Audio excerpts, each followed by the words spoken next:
Hallelujah. तो सचमुच काफी दिन बाद हम लोग इस घर में आए हैं आराधना के लिए, प्रार्थना के लिए। और परमेश्वर ने हमें खूबसूरत समय दिया कि हम इस घर के लिए प्रार्थना कर सके, इस घर के लिए आराधना कर सके। और सचमुच परमेश्वर इस घर से प्रेम रखता है, इस घर के लोगों से प्रेम रखता है। और देखो, परिवार में जब एक फैमिली को परमेश्वर चुनता है तो जरूरी नहीं कि उस फैमिली के सभी लोगों को चुने। हालेलुया।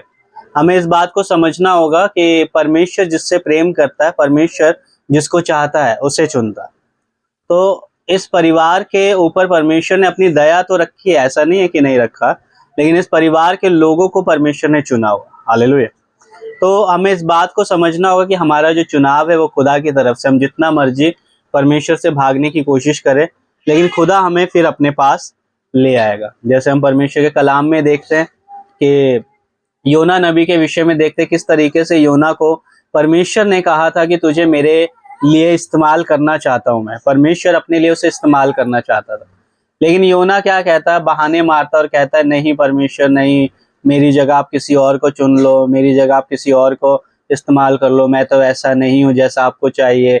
परमेश्वर कहता है कि देख, मेरे चुनाव पर शक मत कर, क्योंकि जो परमेश्वर का चुनाव होता है उसमें कोई शक नहीं। परमेश्वर तो मूर्खों से भी बड़े बड़े कामों को करवा लेता है। हालेलुया। और कमजोरों से भी बड़े बड़े कामों को करवा लेता। और योना ने कितना भागने की कोशिश की, लेकिन अंत तक परमेश्वर ने योना के साथ नहीं छोड़ा और परमेश्वर उसके साथ बना। हालेलुया। तो देखो, हमारे खुदा की खासियत पता है क्या? हमारे खुदा की खासियत ये है कि परमेश्वर जिसको चुनता है ना, उसके अंदर चाहे कितनी भी कमियां क्यों ना हो, उसके अंदर चाहे कितनी भी कमियां क्यों ना हो, कितना भी भागने की कोशिश करे, कितना ही वो अपने आप को पीछे करने की कोशिश करे, लेकिन परमेश्वर उसका साथ नहीं छोड़ता।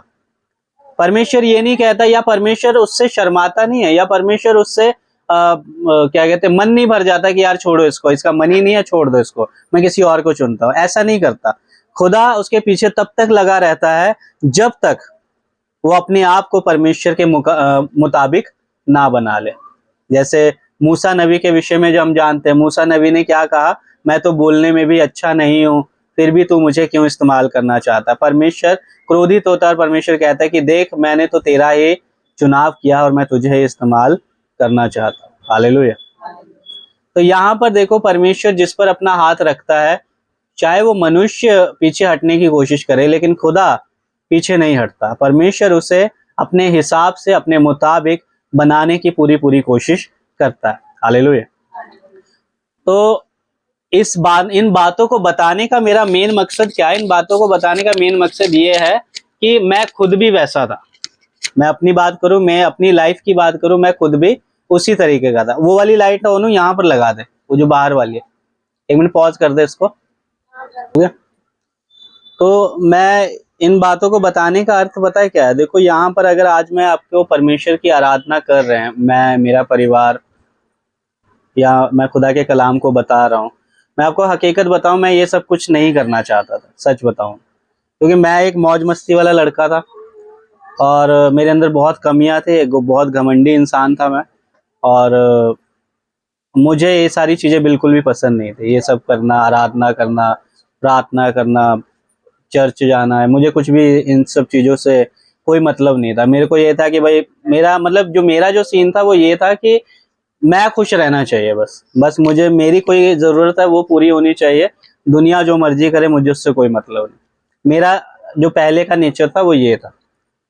और उसके बाद जब तक मैं मसीह में नहीं था, जब तक मैं खुदा में नहीं था, तब तक मैं सारी चीजों में, जब तक मैं अन्य जाति में था, तो मैं सब कुछ करता था। जैसे कि मंदिर जाना और पूजा पाठ करना, और इवन कि व्रत रखना, ये सारी चीजें भी मैं करता था। बहुत इन सब चीजों में लगा रहता था। और इवन कि मुझे आज तक भी याद है कि जो हनुमान चालीसा मेरी पूरी पढ़ी हुई है मैंने। मुझे अभी तक याद है कि हनुमान चालीसा जो भी उनकी आयतें हैं, वचन है, वो सारी सब कुछ मुझे याद है। ऐसा नहीं कि नहीं याद है। अब मैं अगर अभी बोलना चाहूँ तो अभी बोल भी सकता हूँ। जय हनुमान ज्ञान गुण सागर, जय कपीस तिहु लोक उजागर, पूरा याद है मेरे को, शुरू से एंड तक। तो मैं बताने का अर्थ ये है कि ऐसा नहीं है कि मैं संसारिक रीति से मैं उन चीजों में नहीं चला हूँ, बिल्कुल चला हूँ। बाकी लोगों के समान भी चला हूँ, पूजा पाठ भी किया है, मंदिर मस्जिद भी गए, सब कुछ किया हुआ है। लेकिन जब परमेश्वर का चुनाव आपके ऊपर होता है, जब खुदा का चुनाव आपके ऊपर होता है, और जब आपको सच्चाई का पता चलता है कि असलियत में हकीकत क्या है, हालेलुया, एक हकीकत क्या है, एक सच्चाई क्या है, तब आपको पता चलेगा कि सचमुच में एक जिंदा परमेश्वर क्या होता है। क्योंकि देखो, आज अगर मैं किसी को फोर्स करूं और मैं किसी को ये कहूं कि आओ हम प्रार्थना करते हैं, हम दुआ करते हैं, हम परमेश्वर की महिमा करते हैं, तो अगर आज मैं इन बातों को इसलिए कह रहा हूं क्योंकि ये मैंने अपनी लाइफ में देखा है, हालेलुया, क्योंकि मैंने अपनी लाइफ में इन चीजों को महसूस किया है, अपने जीवन में एक जिंदा परमेश्वर को महसूस किया है, एक सच्चे परमेश्वर को। क्योंकि बाकियों की तरह मैंने हनुमान चालीसा भी पढ़े हैं, व्रत भी रखे हैं, पूजा पाठ भी गए किए हैं, मंदिरों में भी गया हूँ, पहाड़ों पर भी चढ़ा हूँ, जितनी सारी चीजें होती वो सब कुछ किए हैं जो अन्य जाति में संसारिक लोग करते हैं, हालेलुया। वो सारी चीजें हम करके हट चुके हैं, लेकिन आज तक मुझे सच्चे ईश्वर का जो महसूस होता है ना, वो मुझे आज तक महसूस नहीं हुआ कि सच्चा ईश्वर कौन है, हालेलुया। उनके पीछे हम भागते रहे, रोते रहे, गिड़गिड़ाते रहे। इवन के मेरे घर में जो सबसे ज्यादा धार्मिक इंसान है ना, वो मैं था। सिर्फ मेरे घर में, जब तक मैं प्रभु में नहीं था, सबसे धार्मिक इंसान, पूजा करना, पाठ करना, ये सारी चीजें करना, और शाम को दिया जलाना, ये सारी चीजें मैं ये सब कुछ करता था। लेकिन उन सब के बावजूद हमारे घर में कभी कंगालपन कभी खत्म नहीं हुआ, कभी कलेश नहीं खत्म हुआ, लड़ाई झगड़ा रोना धोना ये सब चलता रहा। और ये इतना डीपली चलता रहा और इतना ज्यादा चलता रहा कि एक हद में जाकर के मुझे इन सब चीजों की आदत पड़ गई, और मुझे ऐसा लगा कि मेरी लाइफ और मेरी जिंदगी अब शायद यही है। मेरी जिंदगी जो है अब ये इस नर्क में ही है, और मैं इस नर्क में ही सारी जिंदगी बिता दूंगा, हालेलुया। जैसे हर रोज मम्मी पापा का झगड़ा होना, मार पिटाई होना, खून खराबा हो जाना, इतना मतलब उस समय तो मतलब मैं शायद 12-13 साल का था, और घर में भैया भाभी जब इनकी शादी हो गई, मैरिज हो गई, तब भी बहुत लड़ाई झगड़े होना है, बहुत कलेश होना। इवन कि मेरी भी शादी हो गई, उसके बावजूद भी ये सारी चीजें होती रही, चलती रही, और कुछ भी ठीक नहीं था। और धीरे धीरे करते करते ऐसा सिचुएशन हो गया कि मुझे आदत सी पड़ गई कि अब जो मेरी जिंदगी है वो यही रहेगी, और हमें खुश रहने का कोई अधिकार नहीं, हमें एक खुशहाल जीवन जीने का कोई अधिकार नहीं। शैतान ने मेरे मन में इस चीज को पूरी तरीके से डाल दिया कि अब तू खुश नहीं रह सकता, और तुझे कोई हक नहीं कि तू खुश रह सके, हालेलुया। जबकि परमेश्वर ऐसा नहीं है। परमेश्वर आपको एक अच्छी जिंदगी देना चाहता है, परमेश्वर आपको देना चाहता है कि आप एक अच्छा जीवन जियो, परमेश्वर चाहता है कि आपके जीवन को बदलना चाहता है, हालेलुया। यहाँ पर जब मैं हार गया और मैंने अपनी सारी हिम्मत तोड़ दी, क्योंकि यहाँ पे प्रॉब्लम पता है क्या थी? यहाँ पे प्रॉब्लम ये थी कि सारा जोर मैं लगा रहा था, हालेलुया। यहाँ पे परेशानी जो थी वो ये थी कि सारा जोर मैं लगा रहा था। जैसे अपने आप को खुश रखने के लिए, एक अच्छा जीवन जीने के लिए लोगों के कहने पर उपवास रखना, व्रत रखना, कि देखो मंगलवार का व्रत रखा करो, शुक्रवार का व्रत रखा करो, भगवान की कृपा होगी, ये होगा वो होगा। उसके बाद क्या कहते हैं, ये पढ़ा करो, वो पढ़ा करो, गीता भगवत कुरान जो भी है ये सारी चीजें पढ़ा करो, हनुमान चालीसा पढ़ा करो। तो सुन सुन के लोग, क्यों ये सब चीजें करने का मेन मकसद क्या था? कि मुझे खुश रहना था, हालेलुया। ये सब क्यों, कोई इंसान अगर इन चीजों को करेगा तो क्यों करेगा? सिर्फ इसलिए करेगा ना कि मैं अपनी जिंदगी में खुशहाल जीवन चाहता हूँ।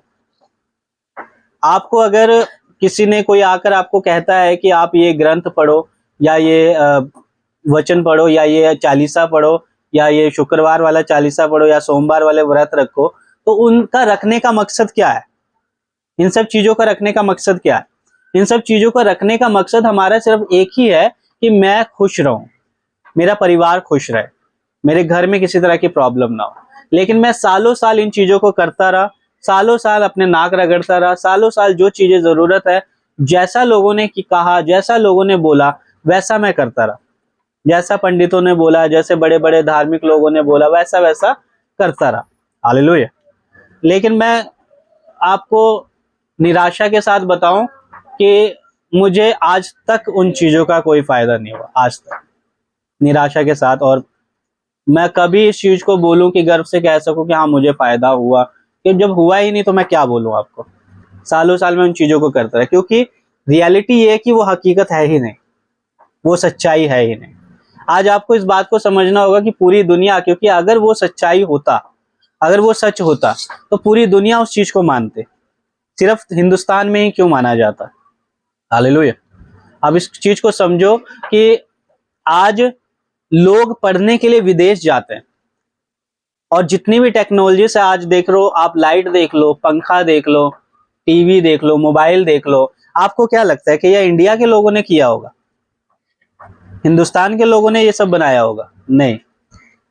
इस पे क्लियरली लिखा होता made in China, made in USA, made in America. Hallelujah. क्यों made in America, China, USA क्यों? हिंदुस्तान के लोग क्यों नहीं? क्यों? क्योंकि अभी तक हिंदुस्तान उन चीजों से बाहर निकला ही नहीं। अभी तक हिंदुस्तान इस चीजों को समझ ही नहीं रहा है कि आप जो कर रहे हो, आप एक अंधी राह पर चल रहे हो, एक अंधेरे पे चल रहे हो जिसका कोई रास्ता नहीं। जबकि बाहर के देश इस बात को समझ गए हैं कि प्रभु यीशु मसीह एक जिंदा परमेश्वर है। आज अमेरिका चले जाओ, यूएसए चले जाओ, सिंगापुर चले जाओ, इवन कि इंडिया के साउथ इंडियन साइड आप चले जाओ, आपको प्रभु यीशु मसीह के अलावा वहां कुछ नहीं दिखाई देगा, सिर्फ प्रभु यीशु मसीह। हालेलुया।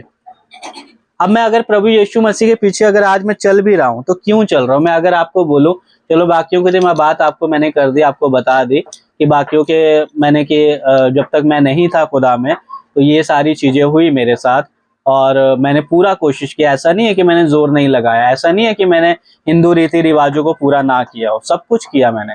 पूजा पाठ, व्रत रखना, पंजिका रखना, ये करना, वो करना, चालीसा पढ़ना, मंत्र पढ़ना, सोमवार के व्रत, शुक्रवार के व्रत, बुधवार के व्रत, शाम को दीवा जलाना, पहाड़ों पर जाकर के उपासना करना और फास्टिंग्स रखना, बहुत कुछ किया। ऐसा नहीं है कि नहीं किया, सब कुछ किया। ये सब कुछ इसलिए किया क्योंकि मैं खुश रहना चाहता था। मैं इस तलाश में था कि परमेश्वर, कि अगर कोई सच्चा ईश्वर है तो मेरी जिंदगी को बदले। लेकिन हुआ क्या, हर दूसरे दिन लड़ाई होता था, झगड़ा होता था, कलेश, रोना धोना, घर में पंगे, खाने के लिए अच्छा भोजन नहीं, पहनने के लिए कपड़े नहीं, रहने के लिए ढंग का छत नहीं।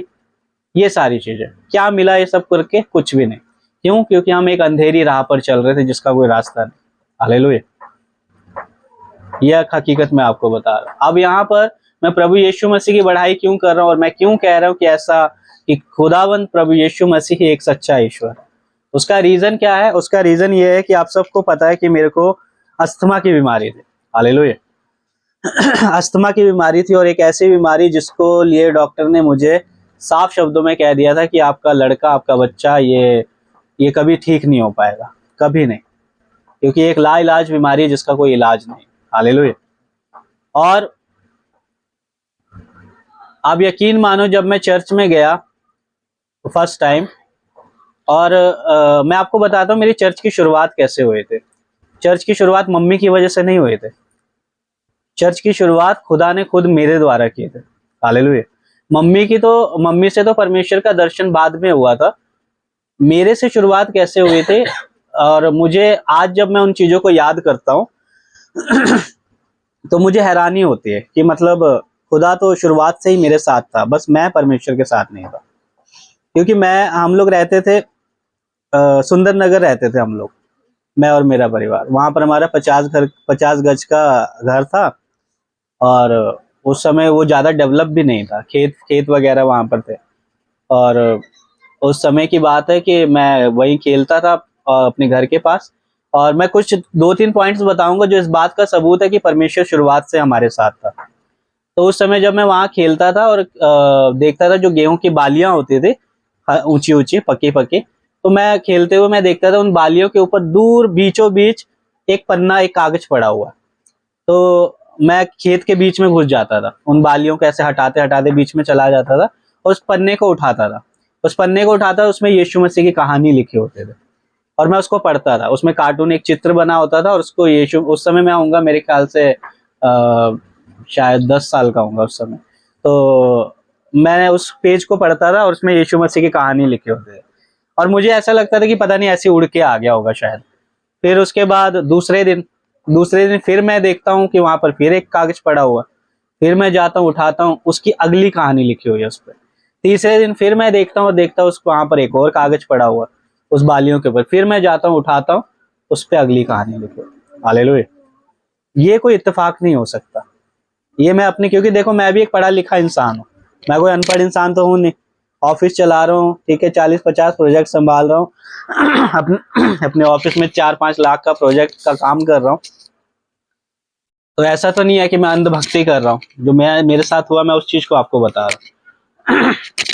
तो ये चीज उस समय मेरे साथ हुई। ये पहला निशानी था, एक पहला विजन था जो इस बात का सबूत था कि यीशु मसीह उस समय से मेरे साथ था।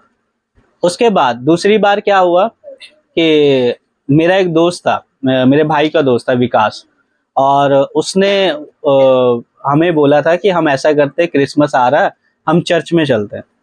और क्या कहते हैं, उनके कहने पर नहीं, उससे उसके पहले की बात, उसके बाद क्या हुआ कि मैं बचपन में ना एक किताब पढ़ता, अपने स्कूल की किताबें पढ़ता था, और स्कूल की किताबों में एक कहानी होती थी, चर्च के बारे में लिखा होता था उसमें।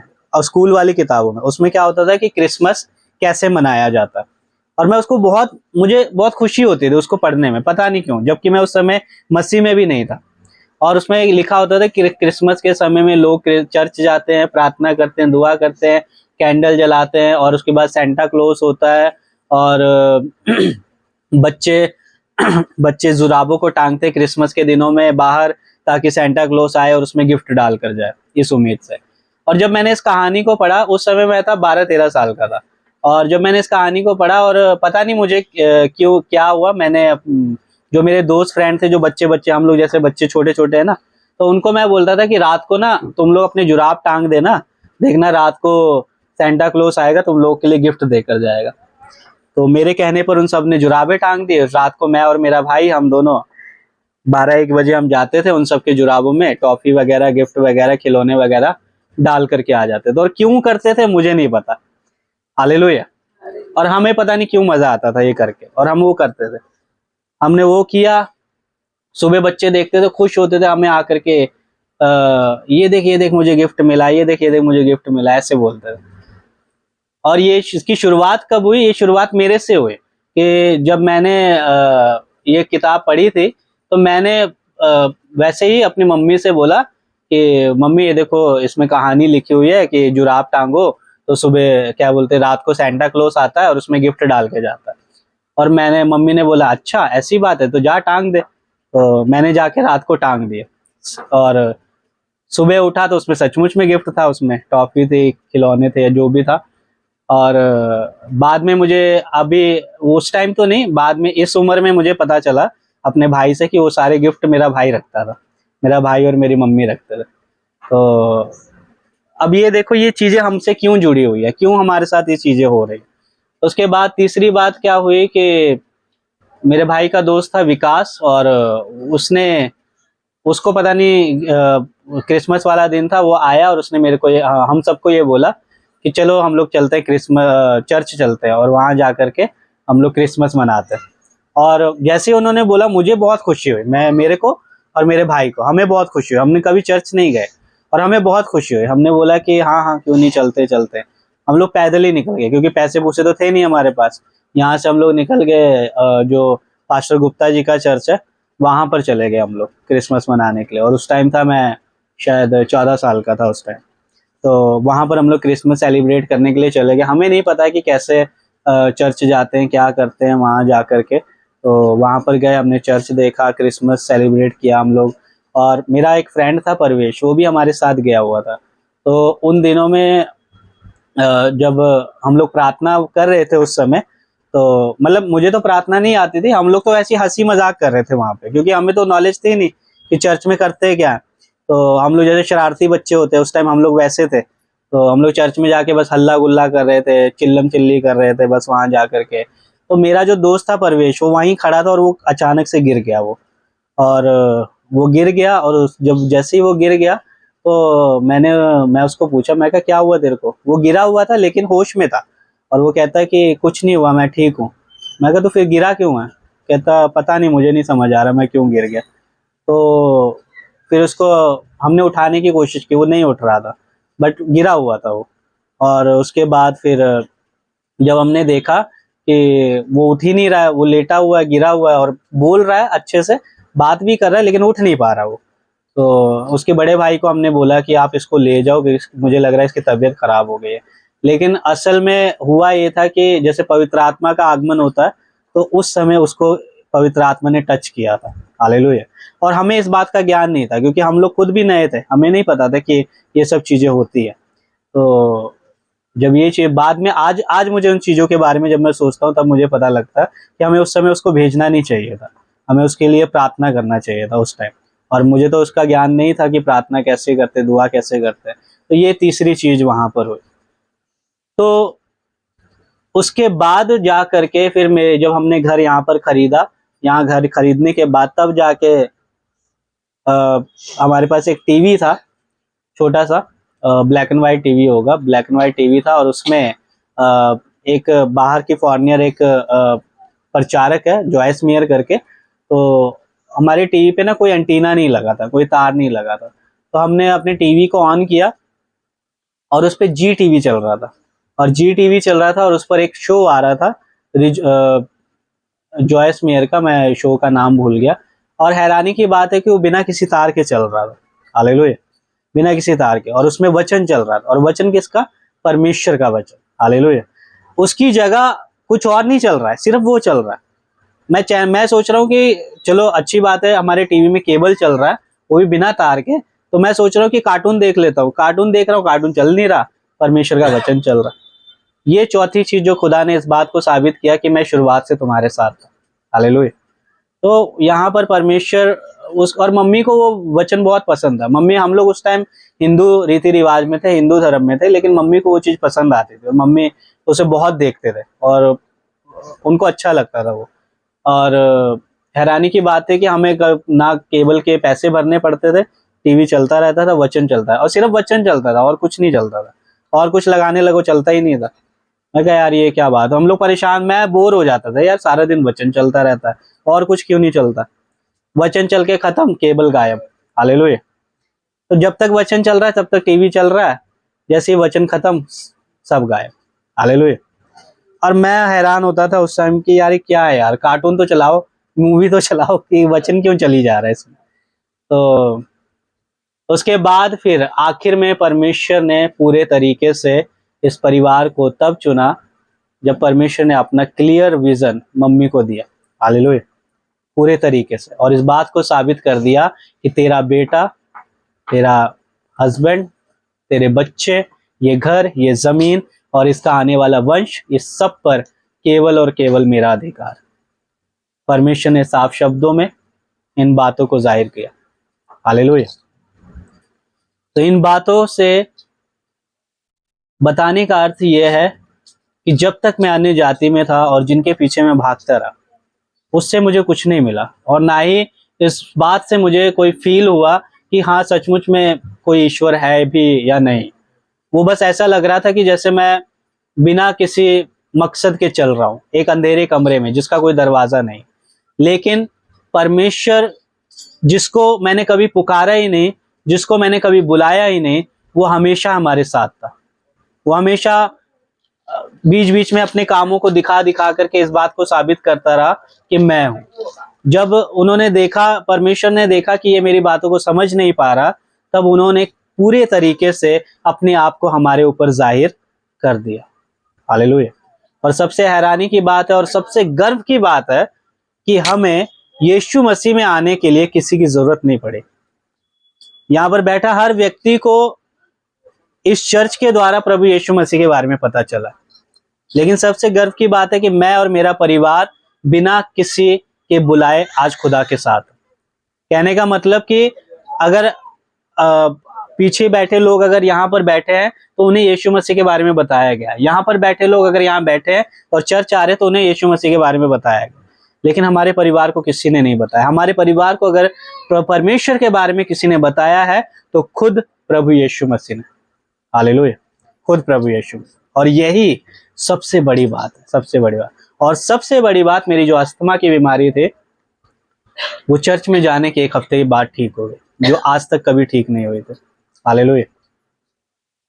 हर एक हफ्ते के अंदर, क्योंकि मुझे सांस लेने के लिए एक मशीन की जरूरत पड़ती थी, और एक हफ्ते में जब मैंने नोटिस किया कि अब मैं उस मशीन के बिना सांस ले रहा हूँ, तो मेरे लिए बहुत बड़ी बात है।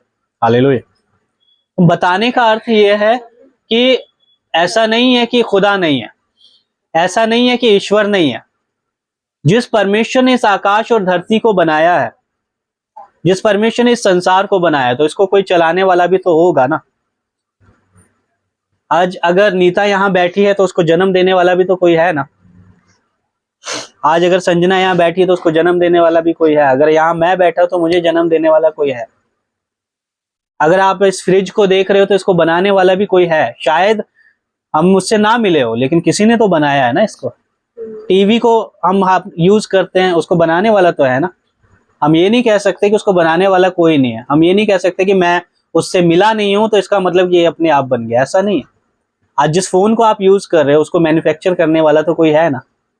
हालेलुया। हमें उसका नाम तक नहीं पता, हमें उसका चेहरा तक नहीं पता, लेकिन वो है। उसी तरीके से कोई जिसके माइंड में ये है कि ईश्वर है भी या नहीं, तो मैं उसे ये बताना चाहता हूं, जिस तरीके से हवा कहां से आती है और कहां को जाती है किसी को नहीं पता, लेकिन वो है। हालेलुया। क्या आप हवा को देख सकते हो? नहीं देख सकते, लेकिन फिर भी हर जगह वो है ना। उसी तरीके से परमेश्वर हर जगह मौजूद है, खुदा हर जगह मौजूद है। कमजोरी क्या है, गलती क्या है कि अब तक हमने उसे जानने की कोशिश नहीं की। आज हम निराशा में जीवन जीते हैं, आज हम कलेश में जीवन जीते हैं। हम ये सोचते हैं कि मेरी जिंदगी क्या ही है, मेरी लाइफ क्या ही है। आज सारी दुनिया खुश है, सबके पास अच्छा खाने को है, पीने को है, रहने को है, अच्छा घर है, कपड़े हैं, गाड़ी है, मेरे पास क्यों नहीं है? ऐसा नहीं कि खुदा नहीं कर सकता आपके लिए, बिल्कुल कर सकता है। लेकिन आपने खुदा के लिए क्या किया? हालेलुया। आपको समझना होगा इस बात को कि देखो, ये संसार स्वार्थी है, ये पूरा संसार स्वार्थी है। आप किसी के साथ तब तक चलोगे जब तक आपको उससे बेनिफिट हो रहा है। आज अगर मैं अपनी कंपनी में जॉब कर रहा हूँ, अपनी कंपनी में काम कर रहा हूँ, तो मैं अपनी कंपनी में तब तक रह सकता हूँ जब तक मैं अपनी कंपनी को अच्छा रेवेन्यू दे रहा हूँ। जिस दिन मैं अच्छा रेवेन्यू नहीं दूंगा, मैं खुद वहां पर रहने लायक नहीं हूँ। आप जिस भी कंपनी में आप काम कर रहे हो, जॉब कर रहे हो, नौकरी कर रहे हो, अगर आपसे कोई फायदा नहीं हो रहा है तो बॉस आपसे क्या मतलब रखेगा? हालेलुया। तो यहाँ पर समझाने की अर्थ ये है कि परमेश्वर को आपसे कुछ नहीं चाहिए। इंसान तो फिर भी मांगता है ना, परमेश्वर को आपसे कुछ नहीं चाहिए। परमेश्वर को आपसे जो चाहिए वो आपका समय चाहिए ना, क्योंकि वचन में साफ शब्दों में लिखा है, तुम मुझे लाकर क्या ही दोगे? क्या फल फ्रूट ला करके दोगे? क्या पैसे ला करके दोगे?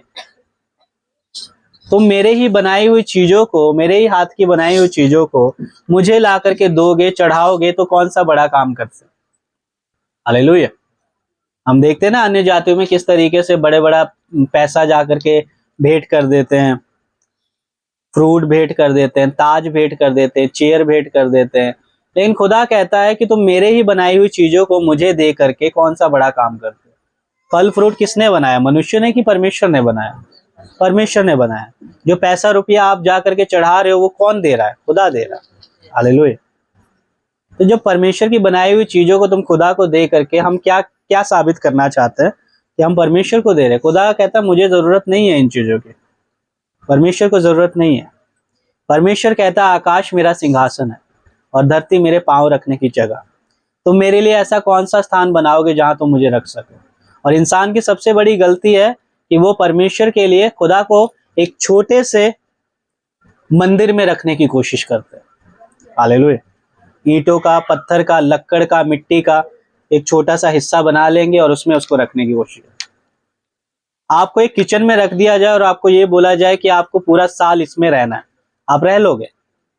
नहीं रह सकते। फिर आप किस उम्मीद में हो कि परमेश्वर उसके बीच में रहेगा? और उसमें हम उसको दीवा दिखाते हैं किस बात के लिए? जिस परमेश्वर ने इस संसार को उजियाला करने के लिए सूरज को बना दिया, हम उसको छोटा सा दिया दिखा करके हम किस बात की शर्मिंदगी दिखा रहे हैं? परमेश्वर को ये कुछ भी नहीं चाहिए आपसे, कुछ भी नहीं।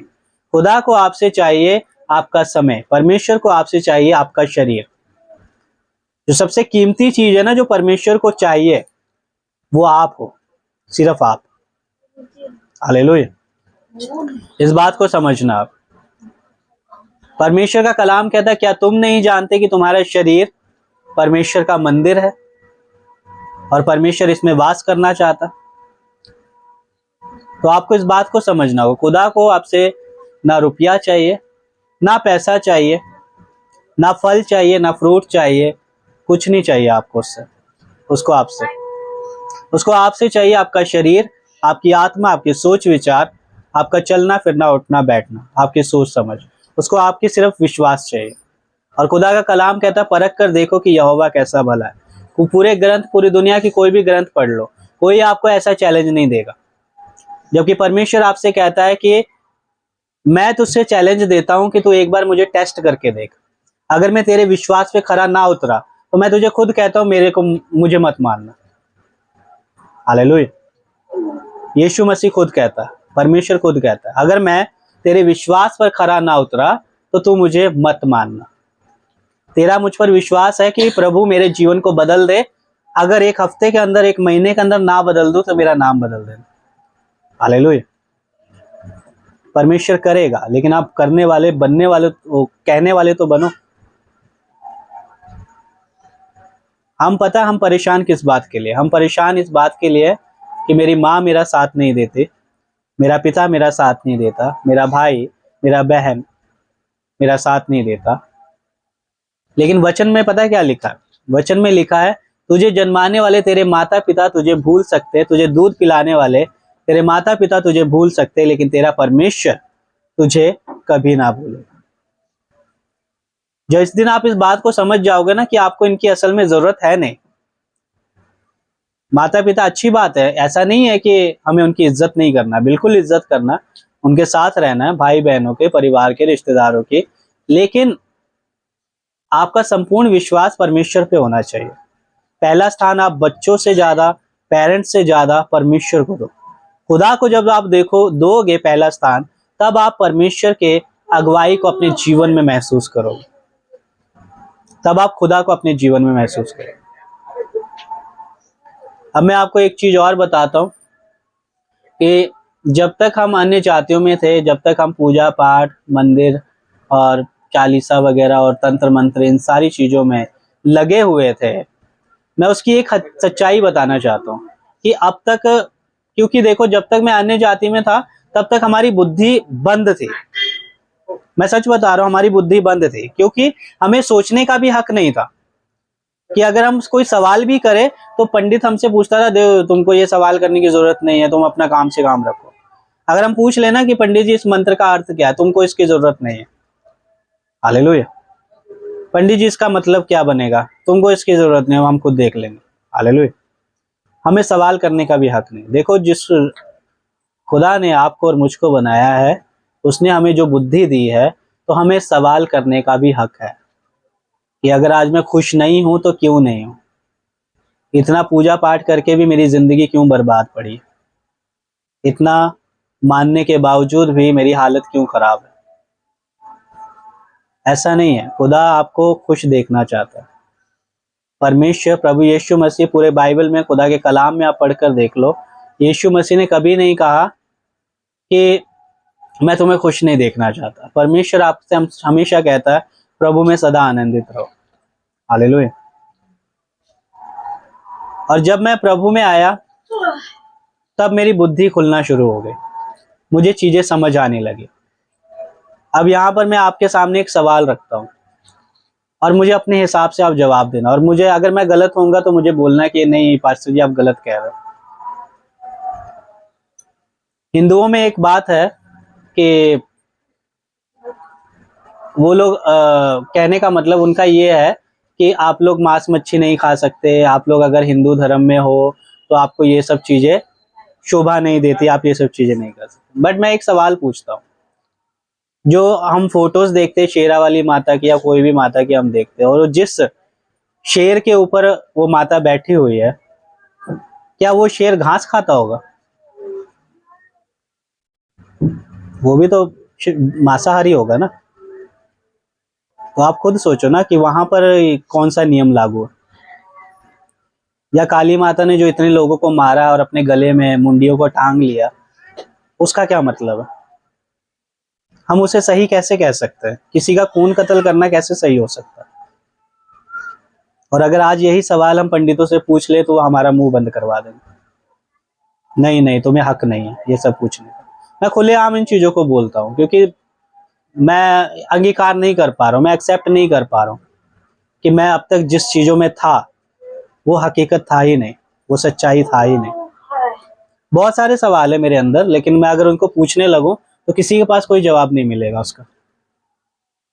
वैसे हम बोलते हैं, अब यहाँ देखो हिंदुओं में ढोल जो बजाते हैं वो पहले वो ऐसे कहते हैं, बोलते हैं कि भैया क्या बोलते हैं उसको, शाकाहारी बनो या जो भी है उन चीजों में, एक अच्छा जीवन बिताओ, शाकाहारी बनो, नहीं करना चाहिए ऐसे वैसे। तो वो जो ढोल वगैरह जो बजाते हैं वो भी तो जानवरों की चमड़ी से ही बनी हुई है, वो कौन सा प्लास्टिक से बनी हुई है।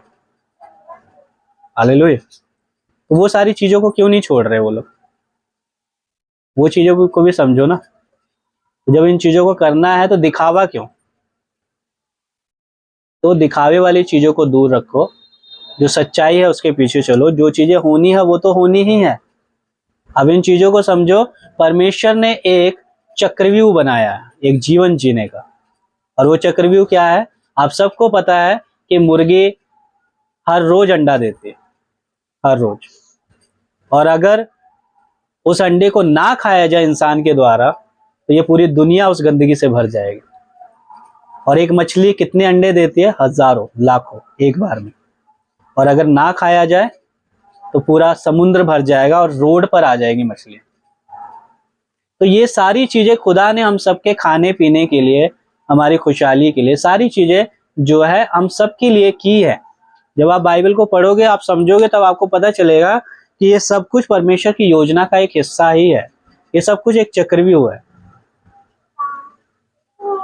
शेर को परमेश्वर ने, देखो शेर को किसी मनुष्य ने थोड़ी बनाया, शेर को भी तो परमेश्वर ने बनाया। हाँ, शेर को भी परमेश्वर ने ही बनाया, उसको कोई मनुष्य ने थोड़ी बनाया। तो परमेश्वर ने अगर बनाया तो उसे मांसाहारी क्यों बनाया? उसके पीछे भी कोई रहस्य होगा। तो हर एक चीज के पीछे एक योजना है।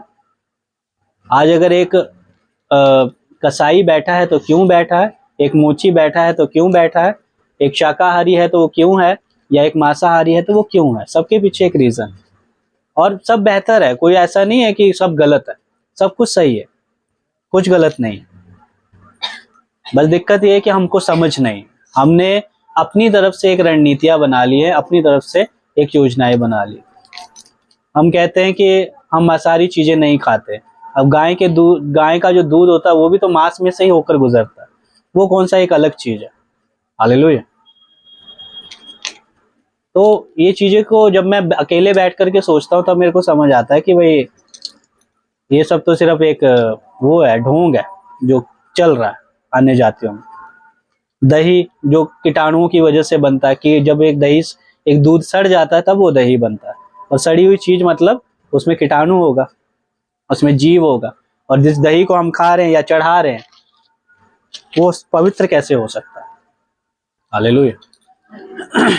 सब कुछ जायज है, कुछ गलत नहीं है। जो कुछ परमेश्वर ने आपको दिया है सब परमेश्वर की योजना का एक हिस्सा है। और सबसे बड़ी बात कि जब आप सच्चाई को जानोगे तब आपको पता चलेगा कि सच्चा खुदा क्या है। और सचमुच में इस दुनिया को चलाने की जो सही रणनीति है वो सिर्फ बाइबल में। पूरी दुनिया में आज अगर संडे की छुट्टी है तो आपको जानकर हैरानी होगी, वो संडे की छुट्टी बाइबल की वजह से। हालेलुया। पूरी दुनिया में अगर जो पुलिस और कानून व्यवस्था है, आपको जानकर हैरानी होगी, वो कानून और व्यवस्था बाइबल की वजह से। जो नेता है और पॉलिटिशियन जो खड़े होते हैं वो बाइबल की वजह से खड़े होते हैं। महात्मा गांधी ने एक डायलॉग बोला कि अगर कोई तुम्हारे एक गाल पे थप्पड़ मारे तो दूसरा गाल आगे कर देना। सबको ये जरूर पता है कि ये महात्मा गांधी ने बोला है, लेकिन किसी को ये नहीं पता महात्मा गांधी ने ये पढ़ा बाइबल में से। हालेलुया। इस संसार की शुरुआत बाइबल है और इस संसार का अंत बाइबल है। जो इसे पढ़ेगा उसे समझ आ जाएगा, उसकी बुद्धि खुल जाएगी। बस यही एक कारण। और इस वजह से अन्य जाति परेशान होते हैं कि कहीं इन्हें सच्चाई का पता ना चल जाए। की हकीकत क्या है।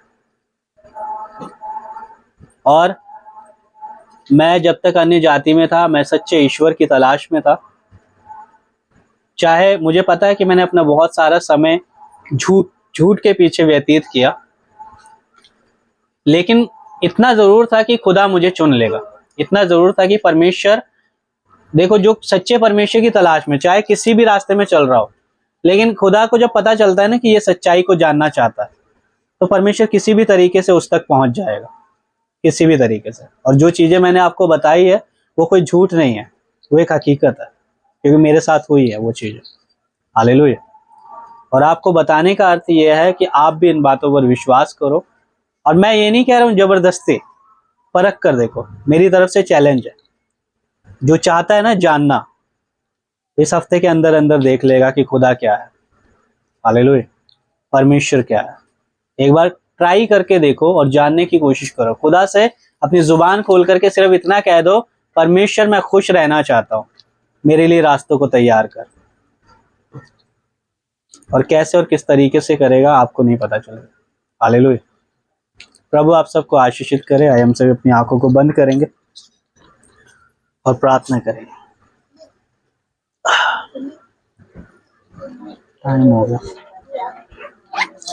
आइए हम सभी प्रार्थना करते हैं, धन्यवाद करते हैं महान पिता परमेश्वर इस सुंदर कलाम के जानने के लिए कि सचमुच आपका वचन कहता है कि तुम्हारा शरीर परमेश्वर का मंदिर है और परमेश्वर इसमें वास करना चाहता है। सच्चाई ये है कि परमेश्वर प्रभु यीशु मसीह ही एक जिंदा खुदा है।